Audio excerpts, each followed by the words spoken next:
Hi, my name is Angela Manci, and I study microbiology at the University of California, Riverside. You've probably heard about your microbiome, that you have microbes living on and inside your body that are helping you to stay alive. But did you know that plants have a microbiome as well? These are cowpeas. Cowpeas produce seed pods, which are full of beans that we can cook and eat. But the real magic happens underground. This soil is full of Rhizobia, bacteria which take nitrogen from the ground and turn it into the type of nitrogen plants need to grow.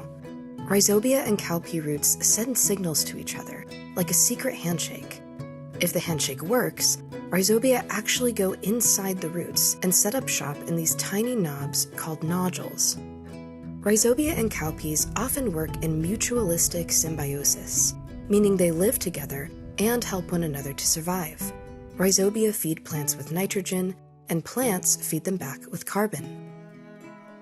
Having the right kind of Rhizobia in your field is really important if you want to grow cowpeas or other legumes like peas, beans, or soy. But it's especially important if you want to use less fertilizer. When we add fertilizer to the soil, it changes the types of microbes that grow there. The microbes that feed on fertilizer release a greenhouse gas called nitrous oxide. Nitrous oxide is bad news. It contributes to climate change and it depletes the ozone layer. So the less fertilizer we use, the better it is for the planet. And in the case of plants like cowpeas, if they can get the nitrogen they need from Rhizobia, then we won't need to use nitrogen fertilizer. They'll have what they need already in the soil. So how can we make sure we have the right kind of Rhizobia in our field? The field where I'm standing right now is full of Rhizobia, but that's not necessarily true for the fields nearby. See, in this field, researchers at UCR have been growing cowpea for over a decade. But in this field across the way, we've never grown cowpea before. And there's a lot less Rhizobia in the soil. So what's the best way to help this field catch up? Well, that's one of the things that I'm testing right now. The cowpea in this field had their seeds coated with different kinds of Rhizobia before we planted them.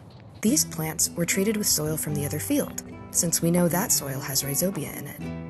These plants were treated with specific strains of Rhizobia, like the one I'm holding here, which we got from cowpea roots. And these plants were treated with Rhizobia from an agricultural company. We've been letting the plants grow for a few months now. About a month ago, we dug up some of the plants to see which ones had the most nodules, since that would tell us how much Rhizobia is getting into the roots. Now, we're letting the plants grow a little more so we can eventually measure which ones grew the best.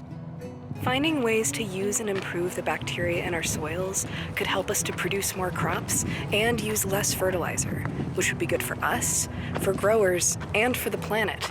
That's the power of science. I'd like to thank the sponsors on screen for sponsoring this video, as well as SciComm at UCR for offering training and opportunities to students interested in science communication. If you'd like to learn more about my lab, you can visit us at saxlab.com. Thanks.